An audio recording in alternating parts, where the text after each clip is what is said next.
Saat ini kamu sedang dalam perjalanan luar angkasamu mengelilingi bintang dan seisi galaksi. Waduh, nebula warna-warni ini pasti akan segera runtuh oleh beratnya sendiri, kemudian meledak seperti supernova. Selalu hati-hati ya saat kamu mengelilingi lubang hitam, pokoknya jangan sampai terjebak oleh medan gravitasinya supaya monster luar angkasa ini nggak menelanmu bulat-bulat. Bentar-bentar, kayak ada struktur aneh deh. Oh, rupanya itu ada tembok yang bersinar terang. Dan kalau kamu amati lebih dekat, titik terangnya itu sebetulnya merupakan galaksi. Dan di dalamnya ada sekitar 100.000 galaksi. Bima Sakti aja punya sekitar 100 miliar bintang. Jadi tembok ini diperkirakan punya 1 kuadriliun atau 10 pangkat 15 bintang seperti matahari. Struktur raksasa ini disebut South Pole Wall dan lokasinya sekitar 500 juta tahun cahaya dari bumi. Jarak bintang terdekat kita, Proxima Centauri aja cuma sekitar 4,2 tahun cahaya. Dan waktu tempuhnya kurang lebih selama 73.000 tahun dengan roket. Jadi, perjalanan menuju South Pole Wall kemungkinan akan jauh lebih lama dari umur tata surya kita. Dalam skala kosmik pun, ukuran tembok ini sangat besar, diameternya sekitar 1,37 miliar tahun cahaya, sedangkan diameter Bima Sakti cuma 100.000 tahun cahaya. Tapi kita nggak bisa mengamati tembok ini meski dengan teleskop tercanggih. Galaksi Bima Sakti telah menghalangi pandangan kita dengan cahaya kuatnya, sampai-sampai tembok ini nggak bisa kita lihat. Hal yang sama juga terjadi kalau kamu mengamati langit berbintang di kota besar, polusi cahayanya akan menghalangi penglihatan. Meski begitu, para ilmuwan bisa mendeteksi objek jumbo ini dengan metode pergeseran merah. Semua objek di alam semesta ini terus bergerak dan mengembang setelah terjadi Big Bang miliaran tahun yang lalu. Nah, saat galaksi bergerak, gelombang cahayanya akan berubah. Dengan mengukur perubahan ini, para saintis bisa tahu jenis objek dan proses pergerakannya. Dan ternyata ukuran tembok ini masih kalah besar dari tembok besar Hercules Corona Borealis. Superstruktur galaksi terbesar ini berdiameter sekitar 10 miliar tahun cahaya atau kurang lebih 10% dari seluruh alam semesta yang teramati. Tembok ini juga punya gugus galaksi dan kita bisa mendeteksinya saat terjadi semburan sinar gamma. Peristiwa ini ditandai dengan adanya gelombang elektromagnetik paling benderang di alam semesta. Dari jarak bertahun-tahun cahaya pun fenomena ini masih bisa teramati. Semburan ini sangat jarang terjadi dan di Bima Sakti aja cuma berlangsung tiap jutaan tahun sekali. Kalau kita ngelihat banyak semburan singkat di tempat yang sama, berarti di situ terdapat banyak objek mirip Bima Sakti. Jadi, di luar angkasa ada banyak galaksi. Di alam semesta juga ada grup kuasa raksasa atau Huge LQG yang diameternya sekitar 4 miliar tahun cahaya. Satu foton cahaya akan menempuh waktu hingga seumur bumi kita cuma untuk menjelajahi seluruh strukturnya. Bobot struktur raksasa ini kurang lebih 6,1 kuintiliun kali lebih berat dari matahari dan sejauh ini para saintis telah nemu hingga 73 kuasar di dalamnya. Inilah beberapa objek paling unik di alam semesta. Dan ini merupakan inti aktif galaksi. Di pusat kuasarnya terdapat lubang hitam supermasif yang bisa melahap materi di sekitarnya. Gaya gravitasi super kuat akan menerbangkan materi di sekitar lubang hitam hingga membentuk cakram. Kemudian, cakram ini akan berubah menjadi sumber radiasi paling kuat di luar angkasa. Nah, sebagai gambarannya, kekuatan radiasi dari satu kuasar aja bisa mencapai puluhan hingga ratusan kali lipat dari seluruh bintang di galaksi kita. Karena radiasinya sangat kuat, kita bisa mendeteksi kuasar dari kejauhan. Makanya, objek ini juga dijuluki sebagai suar semesta. Ilmuwan mengamati kuasar untuk menganalisis alam semesta dan pergerakannya. Salah satu kuasar terjauh dari bumi berjarak sekitar 13,1 miliar tahun cahaya. Umurnya juga termasuk yang tertua di alam semesta. Kuasar ini mulai terbentuk sekitar 690 juta tahun setelah Big Bang dan sudah berumur hampir 3 kali lebih tua dari tata surya kita. Cahayanya masih sangat benderang, yaitu sekitar 4 kali 10 pangkat 14 kali lebih terang dari matahari. Menurut para ilmuwan, di bagian pusatnya terdapat lubang hitam supermasif yang bobotnya sekitar 800 juta kali lebih berat dari matahari. Struktur raksasa ini hanyalah blok konstruksi di alam semesta kita. Coba amati baik-baik ya, ini tata surya kita. Terus kita perkecil dikit, ada bintang induk kita di galaksi Bima Sakti. Perkecil lagi, di sini ada grup lokal dan semua titik terang ini menjadi galaksinya. Lalu ada Andromeda, dan ini galaksi Triangulum beserta puluhan galaksi kecil lain yang terhubung oleh gravitasi. Diameter struktur ini sekitar 10 juta tahun cahaya atau 100 kali lebih panjang dari galaksi kita. Oke, kita perkecil lagi ya. Dan di sini ada super gugus Virgo yang diameternya 20 kali lebih panjang dari grup lokal. Di dalamnya ada sekitar 30.000 galaksi dan total masanya sekitar 1 kuadriliun kalinya masa matahari.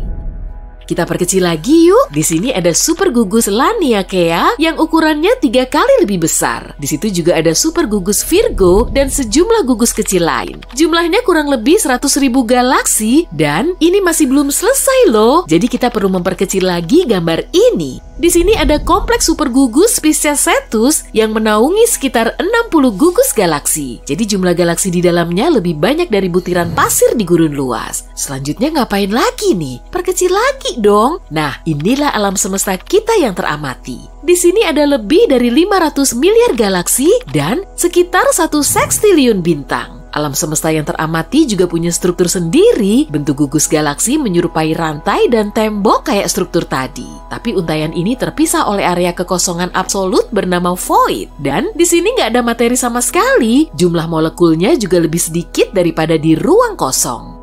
Salah satu void ini juga dikenal sangat misterius dan kita sering menyebutnya sebagai super void Eridanus atau titik dingin. Objek ini mulai muncul sekitar 380.000 tahun setelah Big Bang, ukurannya mendekati 1 miliar tahun cahaya dan void ini bisa menampung ratusan hingga ribuan galaksi dengan triliunan bintang. Sebagian ilmuwan memperkirakan titik dingin ini mungkin telah dihasilkan dari peristiwa tabrakan dahsyat di alam semesta. Ada juga teori yang nyebutin kalau alam semesta kita menyerupai gelembung yang berisi tembok dan rantai galaksi. Kalau jumlah gelembung ini sampai tak terhingga, kemungkinan kita akan punya dunia paralel atau semesta lain. Gelembung semesta kita dulunya pernah berdekatan dengan gelembung lain. Dindingnya saling bersentuhan dan kedua semesta ini saling menyatu selama beberapa waktu. Tapi kemudian semesta itu terus bergerak. Area di dekat kedua gelembung tersebut terus menipis hingga sambungannya rusak, lalu kedua gelembung ini semakin terpisah. Saat itulah alam semesta lain mengambil sebagian materi dari gelembung kita. Semua galaksi yang dulunya mengisi super void Eridanus beralih ke semesta paralel. Dan para ilmuwan meyakini kalau kita bisa menembus ke gelembung semesta lain. Tapi kalau kita melintasi semesta cuma dengan terbang langsung, waktu tempuhnya pasti akan sangat lama. Jadi kita perlu menggunakan portal atau lubang cacing. Gini nih caranya. Ada selembar kertas dengan titik A di sini dan titik B di sebelah sini. Di sini kita nggak perlu melintas dari titik A ke B, tapi cukup ngelipat kertasnya aja sampai titik A berhimpitan dengan titik B. Kemudian kita perlu bikin lubang kecil untuk memintas jalan dan mempersingkat waktu.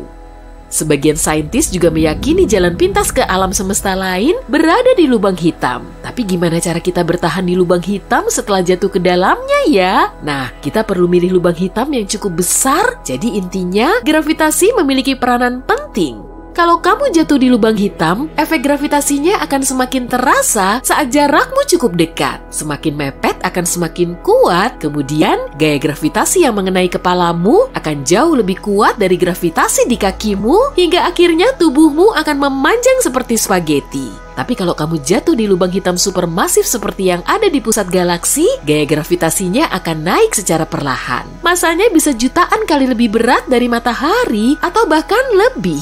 Tapi gaya gravitasi di kepala dan kakimu kurang lebih sama dan kamu masih bisa ngerasa nyaman. Kalau kamu bisa bertahan setelah jatuh di lubang hitam supermasif, kamu bisa sampai di alam semesta lain. Hukum fisika di sana juga mungkin akan berlainan, tapi sejauh ini semua itu masih teori. Dalam beberapa tahun terakhir, para ilmuwan telah menemukan 2 terobosan tentang alam semesta. Berkat teknologi-teknologi baru, kita bisa melihat jauh ke masa lalu dan menemukan sesuatu yang bisa mengubah pemahaman kita tentang alam semesta. Apa saja penemuan-penemuan itu dan apa artinya bagi kita? Yuk kita cari tahu. Baru-baru ini kita mendapatkan foto berwarna pertama dari teleskop luar angkasa James Webb. Ini merupakan foto menakjubkan yang mengabadikan ribuan galaksi purba. Cahaya tertua yang berhasil didokumentasikan dalam sejarah alam semesta ini berasal dari 13 miliar tahun yang lalu. Itu hanya 600 juta tahun setelah dentuman besar. Kita seperti melihat sekilas album bayi alam semesta. Tapi itu baru permulaan. Para astronom berharap bisa melihat galaksi-galaksi kecil yang baru terbentuk, tapi yang mereka temukan sungguh mengejutkan. Sangat mudah, sangat masif, dan semua itu hanya dari sebuah titik merah yang sangat kecil. Penulis utama penelitian ini, Ivo Labe, sedang bekerja di depan komputer seperti biasa dan tiba-tiba mendapatkan 2 angka. Usia 13,1 miliar tahun, berat 100 miliar bintang. Saat menyadari artinya, dia hampir menyemburkan kopinya. Tapi titik merah itu baru permulaan. Keesokan harinya mereka menemukan 5 galaksi lain yang serupa. Ternyata ke-6 galaksi masif ini seumuran dengan Bima Sakti. Seluruh tim peneliti sangat tidak percaya. Mereka bilang, apa? Galaksi-galaksi itu nggak mungkin terbentuk sedini itu. Apa kita melakukan kesalahan? Tapi tidak. Teleskop luar angkasa James Webb si keren baru di antariksa punya kemampuan yang luar biasa. Teleskop ini bisa melihat menembus awan debu dengan pengamatan inframerahnya dan menemukan galaksi-galaksi yang sebelumnya tidak terlihat. Minggir dulu, Hubble, ada pengamat bintang baru di sini. Tapi kenapa penemuan ini begitu menghebohkan? Karena penemuan ini memengaruhi pemahaman kita tentang bagaimana galaksi-galaksi terbentuk. Yuk kita coba jelaskan. Dahulu kala, tepatnya 13,8 miliar tahun lalu, alam semesta kita lahir. Alam semesta ini santai sejenak, lalu mulai membentuk galaksi-galaksi pertama. Galaksi-galaksi ini penuh dengan gas dan debu. Lama-kelamaan gas dan debu itu berubah menjadi bintang-bintang. Ada galaksi yang lebih besar dan memiliki lebih banyak bintang. Ada pula yang lebih ringan dan nyaris tanpa bintang sama sekali. Bagaimanapun semua galaksi itu bertumbuh secara bertahap. Bintang-bintang di dalamnya terlahir secara perlahan dan mulus. Begitulah menurut model yang ada saat ini. Tapi hasil pengamatan terbaru dari teleskop luar angkasa James Webb menunjukkan hal yang tak terduga. Sepertinya saat alam semesta masih baru terbentuk, sudah ada banyak sekali bintang di galaksi-galaksi. Lebih banyak dari yang kita duga. Kalau memang demikian, berarti galaksi-galaksi ini seperti halnya orang-orang yang haus pencapaian di alam semesta. Mereka melewatkan fase pertumbuhan awal dan bertahap untuk langsung menjadi penggebrak alam semesta. Menurut model kosmologi kita saat ini, galaksi-galaksi tersebut seharusnya tidak ada, tapi nyatanya ada. Jadi sepertinya setelah terjadi dentuman besar, bintang-bintang terbentuk lebih cepat dari yang kita duga. Ini cukup aneh, artinya ada sesuatu yang terlewatkan dalam pemahaman kita tentang pembentukan galaksi. Seperti yang kalian lihat, penggebrak alam semesta ini benar-benar sesuai dengan namanya dan menyebabkan potensi konsensus total di antara para ilmuwan. Alam semesta seolah berkata, "Hei, aku akan mengobrak-ngabrik model kosmologi." Tapi jangan langsung mengambil kesimpulan dulu ya. Ada banyak teori yang bisa menjelaskan penemuan-penemuan membingungkan ini tanpa merusak model standar. Sebagai contoh, mungkin cahaya yang kita lihat sama sekali bukan berasal dari bintang, melainkan dari disk of doom yang berputar-putar di sekeliling lubang hitam supermasif. Monster kosmik yang sangat besar ini bisa melahap materi dan memuntahkan pertunjukan cahaya memukau. Dan teleskop James Webb yang canggih berhasil menangkap piringan akresi yang penuh teka-teki ini dengan sangat jelas. Atau bisa juga galaksi-galaksi itu sedang bermain petak umpet dengan kita. Mungkin masih ada cerita lain yang belum kita ketahui. Alam semesta ini sangat luas dan misterius, dan kita baru saja mulai menjelajahi permukaannya. Wow, kita harus pelan-pelan di sini. Sebelum menjelaskan semua ini, kita perlu memastikan apakah galaksi-galaksi purba itu memang setua itu. Meskipun jika galaksi-galaksi itu sebenarnya hanya lubang hitam supermasif, itu tetap menunjukkan perubahan yang mencengangkan. Kita harus menunggu sekitar 1 tahun untuk mengetahuinya. Satu hal yang pasti, teleskop luar angkasa James Webb telah memberi kita pelajaran berharga, yaitu kita harus siap menghadapi hal-hal yang tak terduga. Dan ini baru awal dari hal yang tak terduga. Tim Evola B bukan satu-satunya yang membuat terobosan besar. Ada juga tim yang menyatakan telah membuka rahasia masa lalu alam semesta, dan itu layak mendapatkan 2 hadiah Nobel. Minggir dulu deh teleskop luar angkasa James Webb, karena penemuan ini berasal dari antena yang lebih kecil dari kulkas dan harganya kurang dari $5 juta. Ini bisa disebut berburu barang murah di luar angkasa. Para astronom menangkap sinyal yang memberi beberapa kejutan. Sinyal itu datang dari bintang-bintang paling awal di alam semesta kita pada saat baru mulai bersinar. Ayo kita sapa lagi nenek moyang kita di angkasa. Nah, sinyal ini cukup aneh nih. Suhunya sangat rendah dan ada gelombang yang membuat para astronom bingung. Apa yang menyebabkan semua ini? Oke, ada sebuah teori. Materi gelap mungkin ikut terlibat, dan jika benar demikian, berarti kita sedang berada di ambang penemuan besar. Bayangin kamu melihat langit malam yang penuh bintang, tapi ada sesuatu yang tidak bisa kamu lihat di sana. Itu layaknya jubah gaib yang menutupi seluruh alam semesta. Para ilmuwan menyebut benda misterius ini materi gelap.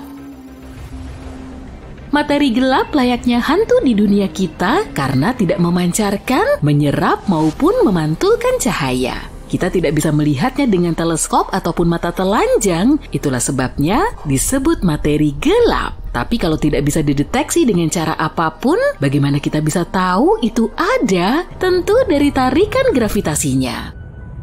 Suatu hari, kita menyadari pemahaman kita tentang pembentukan galaksi ternyata salah. Menurut perhitungan kita, galaksi-galaksi itu seharusnya masih berupa gas yang tidak beraturan. Tapi ada sesuatu yang menyatukannya, mengubahnya menjadi spiral. Seperti semacam lem yang tak kasat mata, lalu kita berpikir, mungkinkah penyatu yang tak terlihat ini benar-benar ada? Seandainya bulan tidak terlihat, kita akan tetap menduga bulan ada karena gravitasinya memengaruhi pasang surut air laut di bumi.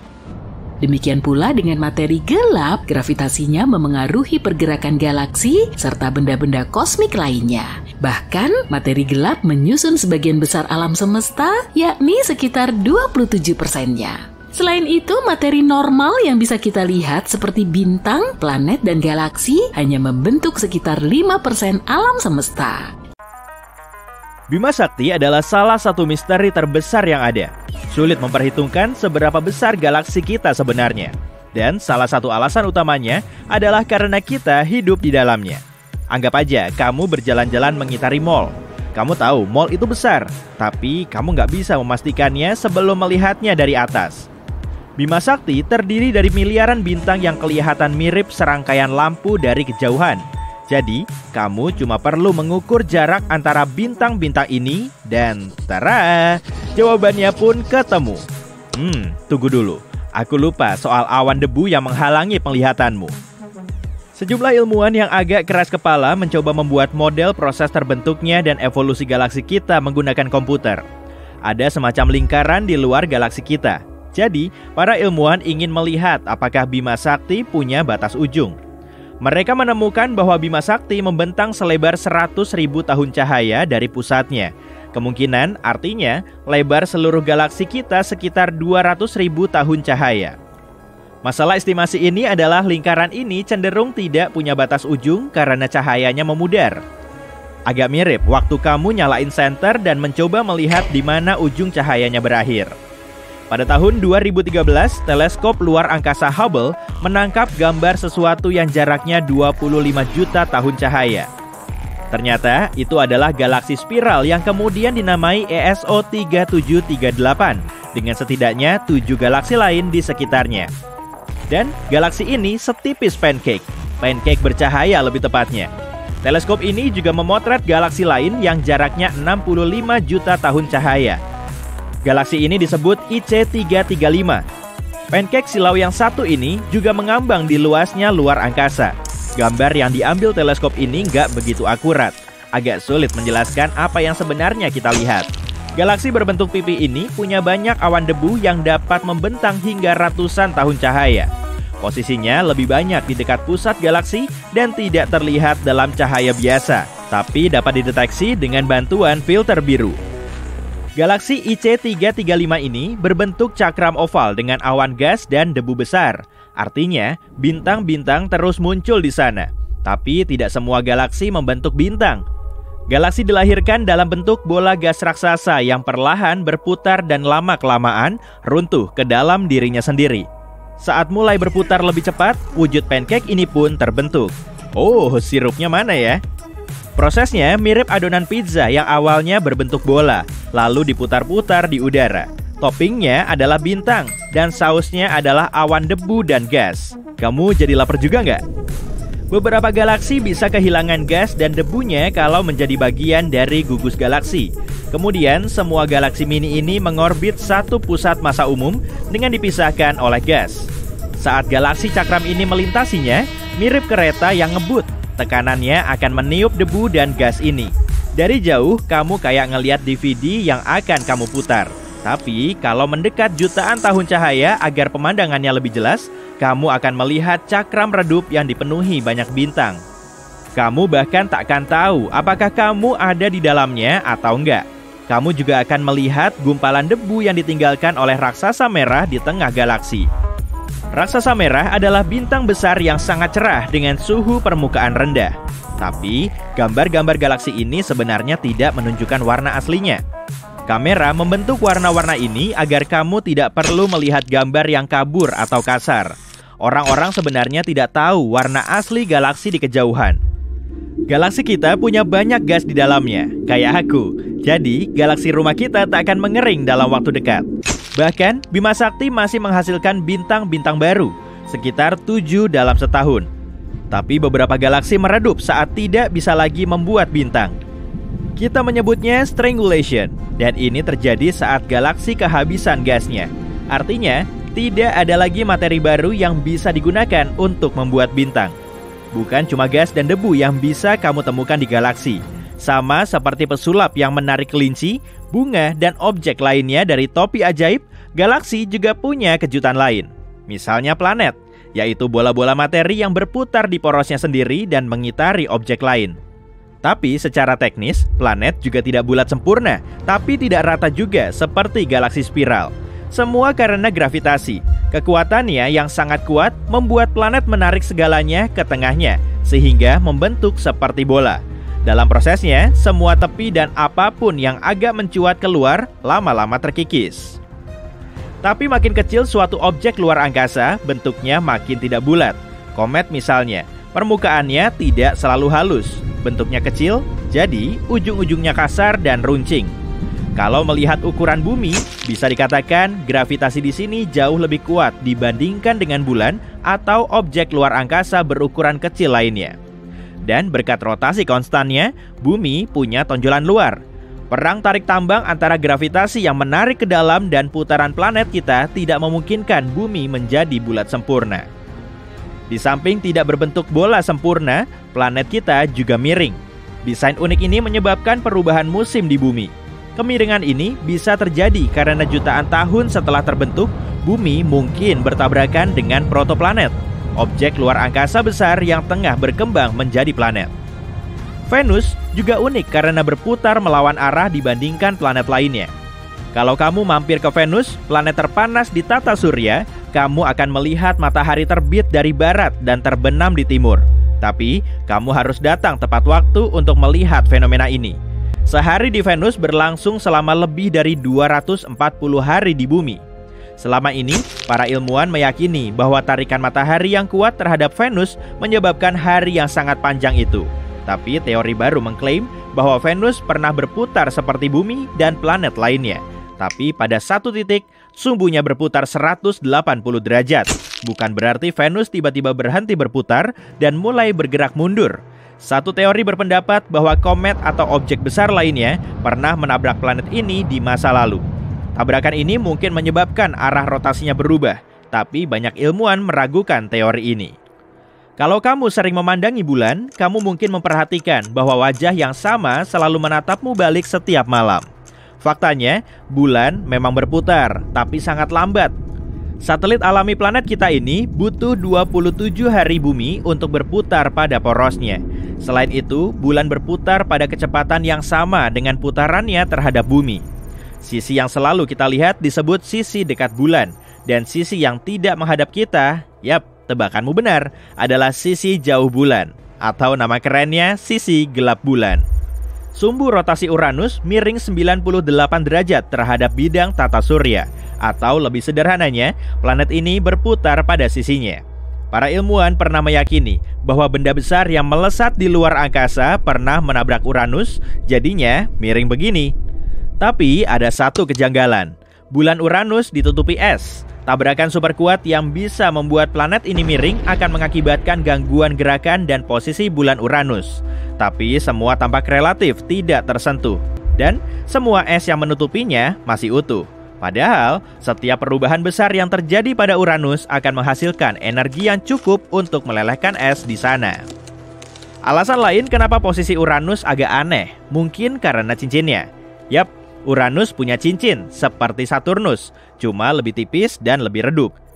Cincin Saturnus sebagian besar terdiri dari miliaran potongan es dan batu yang mengambang membentuk orbit. Beberapa partikel bisa seukuran kerikil, sementara yang lain bisa seukuran rumah. Wow! Partikel lain di sana adalah komet, asteroid, dan bulan yang hancur akibat gravitasi Saturnus. Kalau kamu mengamati cincin ini dari jauh, bentuknya mirip garis-garis warna-warni yang terdiri dari ribuan rona berbeda. Tapi sebenarnya, cuma ada 8 lapisan cincin di sana. Uranus mungkin punya cincin yang sama indahnya kayak Saturnus sekitar 4,5 miliar tahun lalu. Keseimbangan antara gravitasi Saturnus dan cincinnya mungkin membuat planet ini tetap tegak, jadi dia nggak miring. Kalau Uranus punya cincin yang sama, cincin ini bisa mencegahnya miring. Cara untuk memecahkan masalah kemiringan Uranus mungkin adalah dengan mengembalikan cincinnya. Cincin ini akan membantu Uranus menjaga keseimbangannya. Meski begitu, kita semua tetap menerima Uranus apa adanya kok.